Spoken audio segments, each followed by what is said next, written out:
তো সবাইকে অনেক অনেক স্বাগত আপনাদের সবার প্রিয় সীমা ঘোষ ব্লগে। তো আজকে হলো সোমবার আর এখন বাজে সকাল 6:30। সকাল সকাল বৃষ্টি শুরু, রাত থেকেই হচ্ছে, সারা রাত থেকে বৃষ্টি। আর মিঠির স্কুল যাওয়ার টাইমে এভরিডেই হয়। তো আমি এখানে ডিম পরোটা বানাচ্ছি।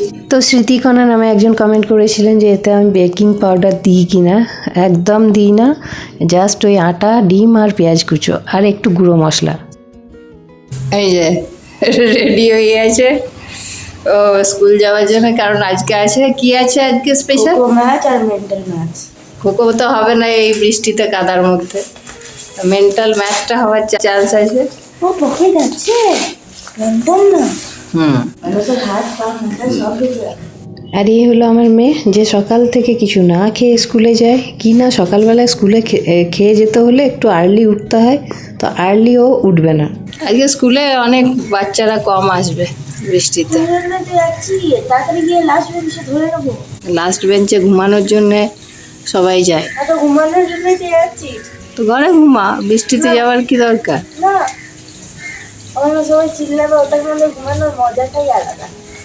ছেড়ে গেছে, এখন ফোঁটা ফোঁটা পড়ছে বৃষ্টি। তো গতকাল রাত্রে তরকার ডাল ভিজিয়েছিলাম, এটা এখন খুলে। তো মিঠি তো স্কুলে চলে গেছে, হলুদ দিয়ে এটা সেদ্ধ করতে বসিয়ে দিই। তো বহুদিন পর আজকে তরকার ডাল বানাচ্ছি, বসিয়েছি। আর কড়াই গরম বসালাম। তরকাটা করব বলে পেঁয়াজ, রসুন, একটু আদা কুচো, টমেটো কুচো, লঙ্কা এগুলো সব কেটে নিলাম। তরকাটা সেদ্ধ হয়ে গেছে, তো একটু মেথি পাতা দিয়ে দিলাম। তরকাটা বানিয়ে তারপর যাব হাটে, কারণ আর গোটা লঙ্কা দিচ্ছি যেহেতু মিঠি ঝাল যাতে না লাগে। তবে অবশ্যই ইদানিং কিন্তু মিঠি ঝাল খাওয়া শুরু করেছে। যে কাঁচা লঙ্কাগুলো একদম ঝাল নেই সেগুলো খায়। সুন্দর সেদ্ধ হয়ে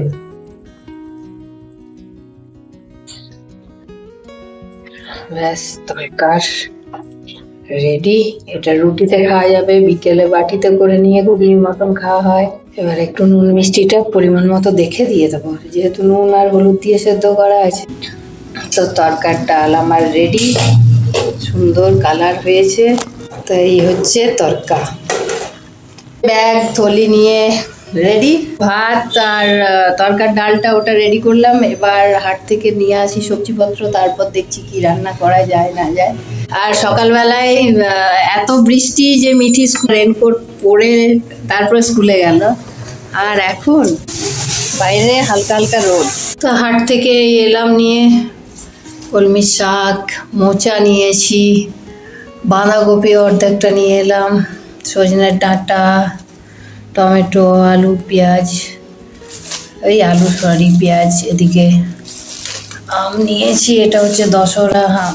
তো এই আমগুলো এখন দেখছি ল্যাংড়া আমের থেকে বেশি মিষ্টি লাগছে, ওই জন্য এগুলোই বেশি করে নিলাম।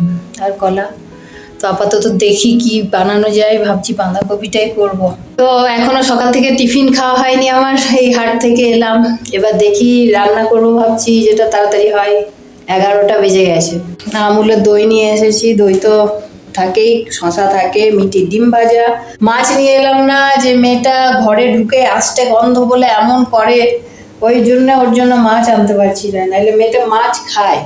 এবার তাহলে আমাকে বাগানে কোথাও উনুন পেতে মাছ ভাজতে হবে, তো সেটা পসিবল নয়। তো যাই হোক, আপাতত একটু টিফিন খাই। তো একটু মুড়ি খাচ্ছি, ঝালমুড়ি বানিয়ে, কাঁচা লঙ্কা, পেঁয়াজ, টমেটো, চানাচুর, শসা, তার সাথে চপ। হাটে গরম গরম চপ ভাজে, ওই জন্য হাটে বেশিরভাগ দিনই খায়। আর মিঠির জন্য একটা রেখে দিলাম, আর সাথে আচার। এই যে আচার আর আচারের তেল। উফ, বাম্পার হয়ে গেল ঝালমুড়ি, বাম্পার ঝালমুড়ি। কার কার জিভ দিয়ে জল বেরোচ্ছে? আমি এবার খেয়ে নিই। তো পটলের খোসা ছাড়াতে আমার একদমই ইচ্ছা করে না, কারণ পটলের খোসার মধ্যে প্রচুর ফাইবার, প্রচুর নিউট্রিয়েন্ট থাকে। অ্যাকচুয়ালি মিঠি খেতে চায় না, ওই জন্য খোসাটা এভাবে ছাড়িয়ে নিই। আদারওয়াইজ আমি তো পটলের গাটা একটু ঘষে নিয়ে সেই পটল রান্না করে খেতে বেশি ভালো লাগে। তো কিছু করার নেই, বাচ্চা যেটা ভালোবাসে সেই হিসাবেই আমাদের করতে হবে। কড়াই বসিয়ে নিয়েছি, একদিকে পটল ভাজবো, একদিকে আলু পোস্ত করবো। আলু পোস্তর মধ্যে একটু পেঁয়াজ, পাঁচফোড়ন দিয়ে করলে এটার ফ্লেভারটা কিন্তু দারুণ। একটু হলুদ না দিলে আমার মেয়ে তো আলু পোস্ত খেতে চায় না। আর এটা কম তেলে ভাজছি বলে ঢাকা দিলাম, মাছে হোক। এই সোমবার আর বৃহস্পতিবারটা আমার খুব চাপে যায়, হতে থাক। আর আমার ব্লগ যাদের ভালো লাগে তারা প্লিজ সাবস্ক্রাইব করে যাবেন, আমার পাশে থাকবেন। গত 3 বছর ধরে আমি ব্লগ করে যাচ্ছি, তো সবার সাপোর্টটা এবার দরকার। আলু পোস্ত আমার কমপ্লিট। এবার উপর থেকে দিয়ে দেবো একটু অল্প সরষের তেল। এটা আলু পোস্তর যে সেন্টটা, এটা খুব ভালো। এদিকে পটল ভাজা হয়ে যাচ্ছে। বাসন সমস্ত ধুয়ে পরিষ্কার করে রেখে দিলাম, বেসিন পরিষ্কার, গ্যাস পরিষ্কার করে ফেললাম। আর এদিকে এই কড়াইটা ধুলাম না, যেহেতু মিটিকে স্কুল থেকে এলে ডিম ভেজে দেবো। আর সাথে তো দই আছে, শশা, এগুলো তো থাকবেই। এই যে আবার বৃষ্টি নেমেছে, বাজে এখন বিকেল 5:30, ঝমঝমিয়ে নামলো। তো আমি চা বানাচ্ছিলাম, চা বানাতে হঠাৎ দেখি ঝমঝমিয়ে বৃষ্টি নামলো। তো আজকে সকাল থেকেই চলছে, ওই যে বললাম মিটি স্কুল যাচ্ছিল সেই টাইমেও নেমেছিল।